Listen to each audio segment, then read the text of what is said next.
Hello, welcome back to the YouTube channel. Today, as we are here in November and moving into December, we are going to talk about 5 simple ways to slow down and savor the holiday season. And the holidays, as we know, are supposed to be joyous, but let's be honest, sometimes it feels like it is just mastering a big, long to-do list. And at this point, you may feel like you kind of have things down where you've got the perfect holiday set up, you know how you want everything to go. But this year I have a challenge for us, and I want us to focus on the art of the slow holiday more so than the art of the perfect holiday.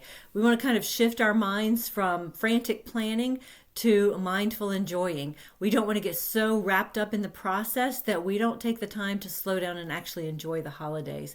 So we're going to look at 5 simple yet powerful ways that we can slow down, we can reclaim our time, and savor the beauty of the season. So let's get into it. The first one is called Embrace Good Enough Gifting and Delegation. So let's talk a little bit about what this means. So we're going to talk about stop striving for the perfect Pinterest-worthy gift for every person on our list. We don't want to focus so much on the tablescape and how it has to be perfect and all the colors have to be matched and we have to get all new candles for this or that. But there can be some real pressure involved in those kind of things. So I'm going to encourage us to choose the parts that we genuinely enjoy. And that's going to be different for each one of us. Maybe for you, it's those special Christmas cookies that you bake every year. Or maybe it's decorating the tree and you know just where you want the ornaments to go and you really enjoy doing that. Or maybe it's wrapping the gifts and you like getting out all that paper and figuring out the right ribbon and the right bows and the name tags. Maybe that's your favorite part. But choose the few things that you really enjoy doing that are your favorite parts. And then for the rest, embrace the good enough and or delegate the details. Ask your spouse or your kids to help with some of that. Maybe there is a teenager in your neighborhood or in your church that is looking for some Christmas money. They need to buy some gifts and you can pay them a little bit of money and delegate some of those small tasks to them. And another idea under this point is think of batch buying. This works especially for people like neighbors or delivery drivers or teachers or coaches where you want to give them a little something. And I'm going to call it batch buying because you get the same thing for everybody. It could be a theme that you think of. I know I've heard people maybe do like a little gift card to a local coffee shop and put it in a coffee mug and make that a gift and do the same thing basically for that same group of people.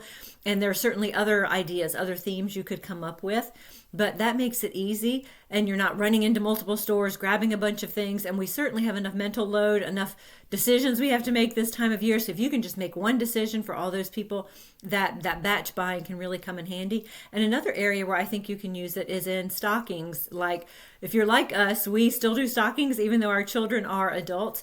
So maybe have a theme for the stockings this year and everybody gets the same kind of candy or the same gift card or the same little gifts that you order off of Amazon. But again, just batch buying, making that one decision and doing that for everyone. So good enough in the areas that we're not as invested in, we're going to make good enough our new standard for that. So secondly, let's talk about anchoring our day with a sacred pause. And these are brief intentional breaks that we take just to gain some peace in the midst of all the busyness. So let's talk about the intentional start. So first thing in the morning before you grab your phone or run to the coffee maker, take 2 or 3 minutes and choose one of these activities. Choose to think of something you're grateful for today and just spend a minute praising God and thanking Him for that. Maybe set a positive intention for the day. I'm going to get this one thing done today, or I'm going to have this attitude about the day ahead. Listen to a song. Take 3-4 minutes, listen to a song on your phone, or you could read a Bible passage or keep a little Christmas devotional on your nightstand or your bedside table and just pick that up. Take a minute, 2 minutes, read through that. And that's a great way to have a sacred pause and an intentional start to our day. It keeps us focused on the important things of the season. And then let's call momentary retreats. Those are going to be moments during the day. Use a cue. Think of something maybe when you see the lights on your tree or when you finish sending an email or addressing that box. You've got to get those packages in the mail. Take a minute to do something like you did in the morning. Just acknowledge your gratitude. Say a quick prayer. Refocus your energy. Think, wow, okay, I've gotten all this done. I'm going to take a moment. I'm going to pause. I'm going to now be grateful for what I've gotten done, and look at what I need to step into for the rest of the day. So take some momentary retreats throughout the day. And then finally, an evening gratitude. Don't just review your to-do list, but think of a moment of grace or peace that you experienced during that day, or maybe a moment of connection with somebody in your family, or you're out shopping, you run into a friend you haven't seen in a long time. But take a moment at the end of the day, have an evening gratitude where you stop thinking so much about what I have to do, what I got done today, but focus just on where you were present, on where you saw God work, or on a connection you had with another person. So thirdly, let's talk about choosing quality over quantity for activities. Our calendars this time of year can fill up so quickly with concerts and work parties and things with our kids, if you still have kids in the home. So instead of trying to squeeze in every single event, let's institute the 3 must-do rule. And it doesn't have to be 3. For you, it can be 2 or 4. But I want you to sit down and decide before the holiday gets here the 3 most meaningful activities for your family this year. That could be baking with your grandkids. It could be there's one specific concert you want to go to, or there's one light display that you see every year. But boil it down. Out of all the things that you could do, choose the 3 that are the most meaningful and focus on those. I know for our family, there is a local production of the Christmas Carol downtown, and we go to see that every year that they put it on, which is most years. And so that goes on the calendar near the beginning of December because it really gets us in the Christmas spirit. So once you've chosen your 3, whatever those are, whether it's 2 or 4, but just make it your number, and then prioritize and release the rest. You can still do a few other things, but work it around those things that are most important to you, and then feel comfortable in saying no to that party or that cookie swap, that thing that you're like, wow, at that point, I know that I'm going to be full of things to do, or I'm just going to be worn out. Feel free to say no to those things. All right, number 4, let's institute the 1 dish rule for gatherings. And this is, if you're hosting especially, I want you to think about that 1 dish, maybe that you're kind of known for, or that's your favorite to make. And that could be your famous stuffing, maybe your grandmother's pie, a special appetizer that everybody counts on you to bring to the party. Make that one thing. That's going to be your one thing that you focus on. And then outsource the rest. If you have people coming over, ask them to bring something.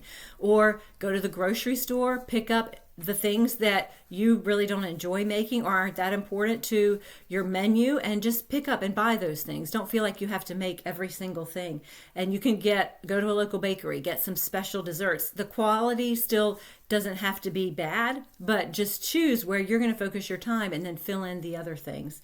And remember, the people that are coming to your house, your guests, they are there to see you and connect with you, not focus on this buffet. It took you three days to prepare. So remember that as you choose the things you're going to make, and then the things you're going to have other people bring, or the things that you're going to buy.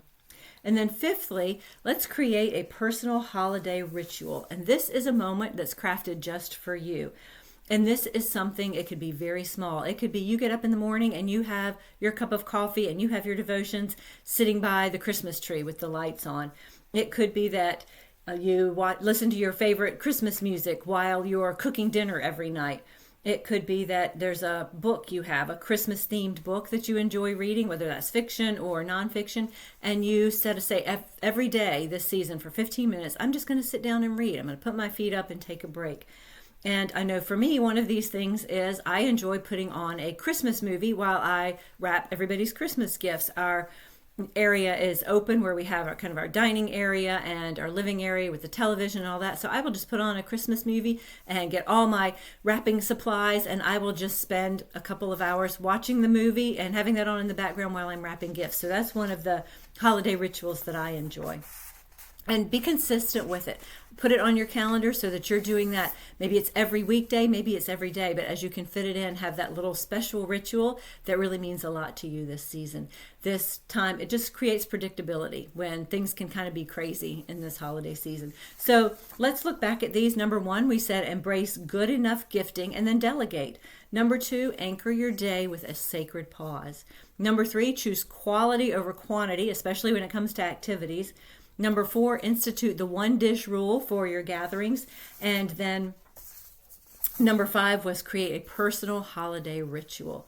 So let's remember this season. Our greatest contribution, the most meaningful gift we can give, is our presence. It's not perfection and it's not performance. It's about being there and being present with the people we love, with our family, with others that gather with us.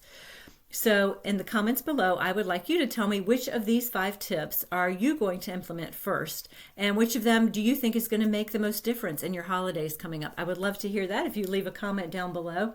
Don't forget to like this video and to subscribe so that you'll get notified when new videos come out.